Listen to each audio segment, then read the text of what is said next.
नमस्कार दोस्तों, स्वागत है आप सभी का मेरे YouTube channel law by KP में। आज हम पढ़ने वाले हैं भारतीय संविदा अधिनियम 1872 की धारा 11 के बाद। पिछली वीडियो में हमने धारा 10 के बारे में पढ़ा था, जो कि एक मीन्स का सवाल बनाती है। इसमें से प्री के सवाल भी काफ़ी पूछे जाते हैं। हमने इसमें धारा 10 के बारे में सब कुछ पढ़ा था कि मीन्स में हम कैसे लिखेंगे और प्री के पर्पज़ से हमें इसमें क्या क्या याद करना है।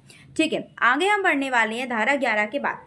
धारा 11, 12, 13, 14 ये सेपरेट कोई भी मीन्स के सवाल नहीं बनाती हैं। ये जो धाराएं हैं ये धारा 10 के साथ कनेक्ट होकर मीन्स के सवाल बनाती हैं। ठीक है, जब आप धारा 10 को मीन्स में लिखेंगे तो आप धारा 11, 12, 13, 14 और आगे भी और सेक्शनों को जो कनेक्टिव सेक्शन है उनको मेंशन करेंगे। पर अगर आप बात करते हैं 11, 12, 13, 14 ये सेपरेटली मीन्स के सवाल नहीं बनाती है। ठीक है, कि आपसे सिर्फ डायरेक्ट धारा 11 पूछ लिया जाए ऐसा नहीं हो सकता। आपसे जो है वो सेक्शन 10 पूछा जाएगा और तब आप उसमें 11, 12, 13, 14 इनको मेंशन करेंगे। ठीक है, अदरवाइज नहीं। सबसे पहले हम पढ़ लेते हैं कि धारा 11 क्या बोलती है। संविदा करने के लिए कौन व्यक्ति सक्षम है? तो संविदा करने के लिए ऐसा व्यक्ति सक्षम है जो उस विधि के अनुसार जिसके वे अध्ययन प्राप्तव्य हो। मतलब किस विधि के अनुसार? जैसे कि हम हिंदू हैं तो हम हिंदू लॉ से गवर्न होते हैं, तो हम हिंदू लॉ के अकॉर्डिंग क्या होना चाहिए? प्राप्तव्य, यानी क्या होना चाहिए? मेजर होने चाहिए। ठीक है, अब मेजोरिटी हिंदू लॉ में कब हमको मिल जाती है? अगर हम 18 और अबव 18 हो जाते हैं तो हम प्राप्तव्य हो जाते हैं। ओके, और स्वस्थचित होना चाहिए। स्वास्थ्यचित क्या होता है ये हम धारा 12 में आगे पढ़ेंगे। ठीक है, और किसी विधि द्वारा जिसके वे अध्ययनों संविदा करने के लिए वर्जित नहीं होना चाहिए, निररित नहीं होना चाहिए, उसे डिस्क्वालीफाइड नहीं किया गया हो। मतलब ऐसा नहीं कि उसे किसी न्यायालय द्वारा मना कर दिया गया हो कि नहीं आप आगे कॉन्ट्रैक्ट नहीं कर सकते, ऐसा नहीं होना चाहिए। ठीक है, अब जो धारा 12 है वो धारा 12 हमको क्या बताती है? संविदा करने के प्रयोजन से स्वास्थ्यचित व्यक्ति कौन है?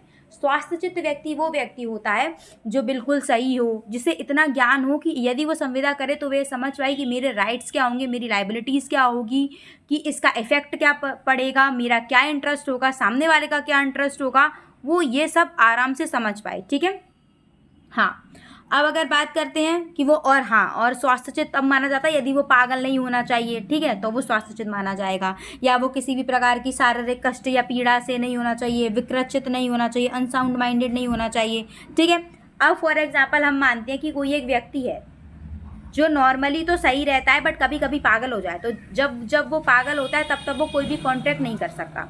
ठीक है, अब कोई एक ऐसा व्यक्ति है जो नॉर्मली पागल रहता है पर वो बीच में कभी सही हो गया, तो जब वो जिस समय वो सही है उस समय वो संविदा कर सकता है। हम इसका इलस्ट्रेशन भी देखेंगे।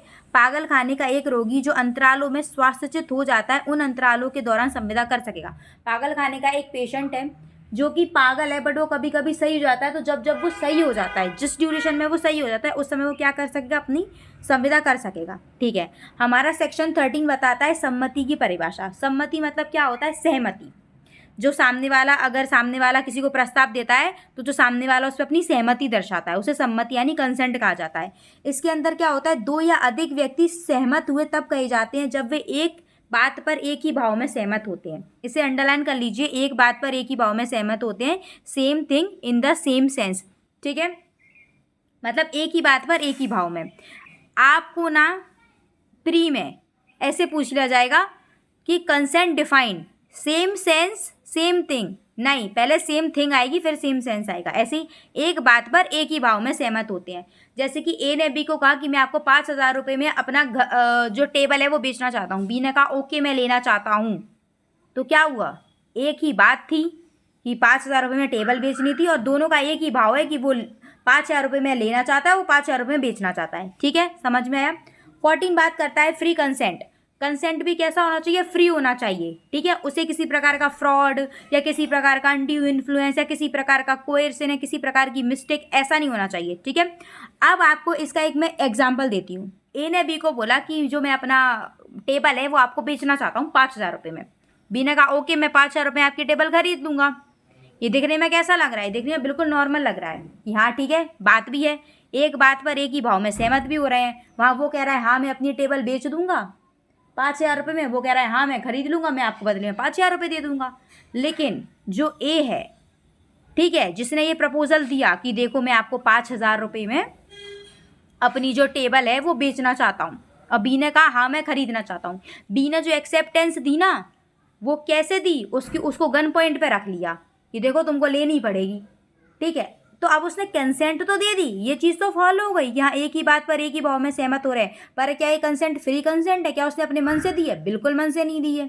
तो ये कैसा हो जाएगा मन से, जब कोई कंसेंट फ्री कंसेंट नहीं होती है ना, तो जो हमारा कॉन्ट्रैक्ट होता है ना वो वॉइडेबल हो जाता है। और वॉइडेबल कॉन्ट्रैक्ट मैं आपको समझा चुकी हूँ। वॉइडेबल कॉन्ट्रैक्ट क्या होते हैं? वॉइडेबल कॉन्ट्रैक्ट ऐसे कॉन्ट्रैक्ट होते हैं जो एक पक्षकार की तरफ से तो वैलिड होते हैं, पर एक पक्षकार अगर चाहे तो उन्हें वैलिड करे और चाहे तो उन्हें वॉइड भी कर दे।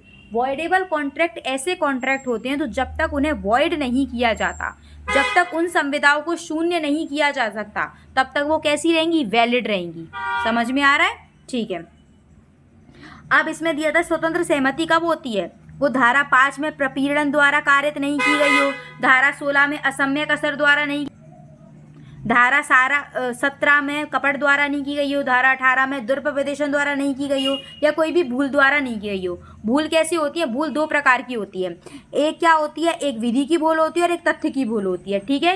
एक कैसी होती है? मिस्टेक ऑफ लॉ होती है, एक मिस्टेक ऑफ फैक्ट होती है। जब मिस्टेक ऑफ लॉ होगी तो क्या होगा, जब मिस्टेक ऑफ फैक्ट होगी तो क्या होगा, ये हम आगे की वीडियो में पढ़ेंगे जब हम सेक्शन 20, 21, 22 पढ़ेंगे।